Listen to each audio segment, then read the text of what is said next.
السلام علیکم۔ کلاس 11 اردو 2025 کی نئی کتاب، اس کا چیپٹر نمبر 16 جو کہ ایک نظم ہے، اخلاص۔ پیارے بچوں، اس ویڈیو میں آپ کے ساتھ اس نظم کا نہایت ہی آسان خلاصہ میں شیئر کروں گا۔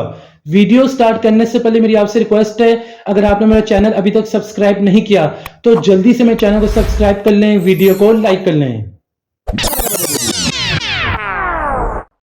سب سے پہلے پیارے بچوں، آپ کے ساتھ اس نظم کا نہایت ہی آسان مرکزی خیال آپ کے ساتھ میں شیئر کروں گا۔ بورڈ کے پیپر میں آپ کا مرکزی خیال بھی آ سکتا ہے، تو اسے آپ نے اچھے طریقے سے یاد کر کے جانا ہے۔ اخلاص عزت اور کامیابی کی کنجی ہے۔ دین و دنیا کی کامیابی اخلاص کی بدولت ہے۔ اخلاص سے ناممکن کا حصول بھی ممکن ہو جاتا ہے۔ تو یہ تھا اس نظم کا نہایت ہی آسان مرکزی خیال۔ خلاصہ شیئر کرنے سے پہلے اس نظم کا پیارے بچوں آپ کے ساتھ میں رحمان بابا اور پروفیسر محمد طہا خان کا جو تعارف آپ کی بک میں لکھا ہے اس کی موسٹ امپورٹنٹ لائنز آپ کو میں بتا دیتا ہوں، جو کہ ایم سی کیو شارٹ کوسچن آنسرز میں آ سکتی ہیں۔ پہلے بات کرتے ہیں رحمان بابا کی، تو یہ پیدائش کا سال ہے، وفات کا سال ہے، آپ انہیں اچھے طریقے سے یاد کر کے جانا، ایم سی کیوز میں پوچھا جا سکتا ہے۔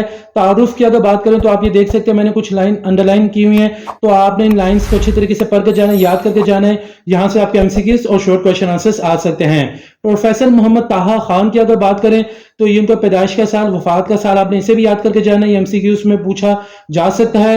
تو ان کے تعارف کا پیارا بچوں موسٹ امپورٹنٹ لائنز میں نے انڈر لائن کر دیے، آپ نے ان کو بہت اچھے طریقے سے یاد کر کے جانا ہے، کیونکہ یہاں سے آپ کے ایم سی کیوز اور شارٹ کوسچن آنسرز آ سکتے ہیں۔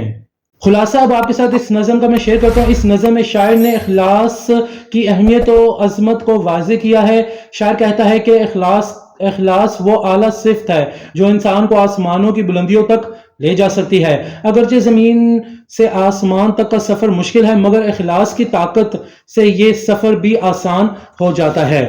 شاعر فرماتا ہے کہ دنیا کی ہر چیز فانی ہے، ہر رسم و رواج ختم ہو جاتا ہے، لیکن اخلاص ایک ایسی خوبی ہے جو ہمیشہ باقی رہتی ہے۔ اسلام کی بنیاد بھی اخلاص پر قائم ہے، اور جو شخص خلوص دل سے عمل کرتا ہے وہی سچا مسلمان ہے۔